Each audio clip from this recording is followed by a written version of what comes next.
بہت خوب شعر سے آپ نے مخاطب کیا ہے. سب سے پہلے تو میں منتہائے فکر کے بانی ذوالفقار نقوی صاحب کا اور جن شعراء نے شرکت کی اپنی خوبصورت تخلیقات سنائی ان کا استقبال بھی کرتا ہوں، ان کا شکریہ ادا کرتا ہوں کہ، اور اس کے ساتھ ہی منتہائے فکر کا بہت شکر گزار ہوں کہ انہوں نے مجھے نہ صرف مجھے دعوت دی بلکہ میرے دوست فاروق انجم صاحب کو بھی موقع دیا کہ یہاں پر وہ اپنا کلام سنا سکیں. میں سب سے پہلے ایک غزل پیش کر رہا ہوں. ٹائم ظاہر ہے 5-6 منٹ ہیں جو بھی آپ میرے پاس اسی میں. جی تو غزل کی مشہور غزل ہے، ہر ایک بات پہ کہتے ہو تم کہ تو کیا ہے، تم ہی کہو کہ یہ انداز گفتگو کیا ہے. مسئلہ پیش کر رہا ہوں کہ سمجھ تو لیجئے پہلے کہ جستجو کیا ہے. سمجھ تو لیجئے پہلے کہ جستجو کیا ہے، نئی ہواؤں کا موضوع گفتگو کیا ہے. سمجھ تو لیجئے پہلے کہ جستجو کیا ہے، نئی ہواؤں کا موضوع گفتگو کیا ہے.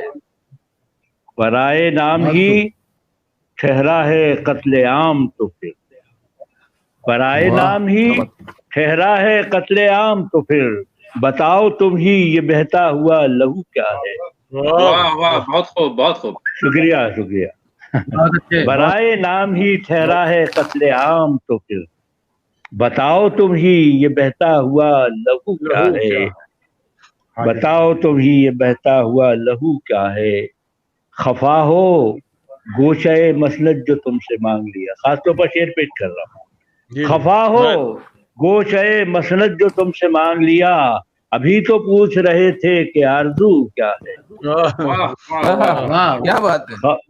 خفا ہو گوشہ مسند جو تم سے مانگ لیا، خفا ہو گوشہ مسند جو تم سے مانگ لیا، ابھی تو پوچھ رہے تھے کہ، ابھی تو پوچھ رہے تھے کہ آرزو کیا ہے. یہ مانتے ہیں کہ دولت ہے ان کے پاس، یہ مانتے ہیں کہ دولت ہے ان کے پاس، مگر ضمیر بیچنے والوں کی آبرو کیا ہے. یہ مانتے ہیں کہ دولت ہے ان کے پاس، یہ مانتے ہیں کہ دولت ہے ان کے پاس، مگر ضمیر بیچنے والوں کی آبرو کیا ہے. ضمیر بیچنے والوں کی آبرو کیا ہے. غزل کا شعر. کہا یہ میں نے کہ آئینہ دیکھیے صاحب، کہا یہ میں نے کہ آئینہ دیکھیے صاحب، سوال یہ تھا کہ تشریح رنگ و بو کیا ہے. کہا یہ میں نے کہ آئینہ دیکھیے صاحب، سوال یہ تھا سوال یہ تھا کہ تشریح رنگ و بو کیا ہے. اور یہ مقطع بھی پیش کر رہا ہوں. غالب نے جو رفو کا قافیہ نظم کیا ہے اور سلاچیز نے بھی تھوڑی سی کوشش کی ہے، اگر ہو تو آپ سے داد چاہوں گا کہ ظفر وہ آئے مسیحائی کو سر آنکھوں پر، ظفر وہ آئے مسیحائی کو سر آنکھوں پر، مگر لباس میں اب لائق رفو کیا ہے. ظفر وہ آئے مسیحائی کو سر آنکھوں پر، مگر لباس میں اب لائق رفو کیا ہے. مگر لباس میں، شکریہ بہت، مگر لباس میں اب لائق رفو کیا ہے. یہ 2-3 شعر اور آپ کی خدمت میں. بہت مشہور غزل ہے ان کی کہ نیند کیوں رات بھر نہیں آتی. دیکھیے گا مطلع سے ہی آپ کی توجہ چاہوں گا خاص طور پر کہ جب تلک آنکھ بھر نہیں آتی، جب تلک آنکھ بھر نہیں آتی اس کی صورت نظر نہیں آتی. جب تلک آنکھ بھر نہیں آتی، جب تلک آنکھ بھر، بہت شکریہ بہت شکریہ.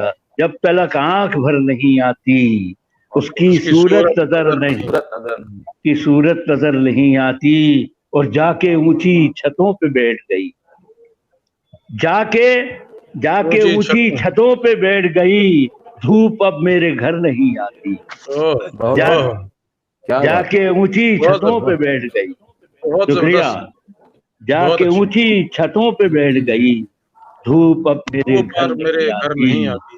زبردست. دھوپ اب میرے گھر. بہت شکریہ بہت شکریہ. المیہ ہے زمانے کا. جی جا کے اونچی چھتوں. ہمارے شہروں کا المیہ ہے جو بلڈنگیں اگ رہی ہیں چاروں طرف, تو وہ یہی ہے کہ اس کو آپ وسیع پیمانے پہ لیجیے تو اور بہت باتیں اس سے نکلتی ہیں. صحیح بات ہے. جا کے اونچی چھتوں پہ بیٹھ گئی, جا کے اونچی چھتوں پہ بیٹھ گئی, دھوپ اب میرے گھر نہیں آتی, اور کیوں اداسی کی نظر. جی جی بہت شکریہ. جا کے بیٹھ رہی ہے. جی جی بالکل صحیح بالکل صحیح. کیا کہیے. شعر پیش کر رہا ہوں, خاص طور پر آپ نظر کرتا ہوں کہ کیوں اداسی کی نظر کرتے ہو, کیوں اداسی کی نظر کرتے ہو, زندگی لوٹ کر نہیں آتی. کیوں اداسی کی نظر کرتے ہو, کیوں اداسی کی نظر کرتے ہو. بہت شکریہ. کیوں اداسی کی نظر کرتے ہو, زندگی لوٹ کر نہیں آتی. بہت شکریہ بہت شکریہ. اور یہ شعر خاص طور پر غزل والوں کی نظر ہے کہ لا کوئی زخم دے میرے قاتل, لا کوئی زخم دے میرے قاتل, سب کو قدر ہنر نہیں آتی. لا کوئی زخم دے میرے قاتل, سب کو قدر ہنر نہیں آتی. جب تلک آنکھ بھر نہیں آتی, اس کی صورت نظر نہیں آتی. جی بہت شکریہ. کیا بات ہے محترم ظفر صاحب بھائی. صدارتی جملے آپ ضرور فرمائیں.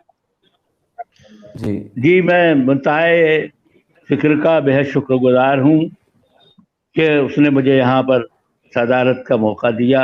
اتنی خوبصورت محفل کی صدارت کرنا میرے لیے باعث فخر ہے. منتہائے فکر کو میں مبارکباد دیتا ہوں بیاد غالب اس محفل کے انعقاد کے لیے. بہت بہت شکریہ.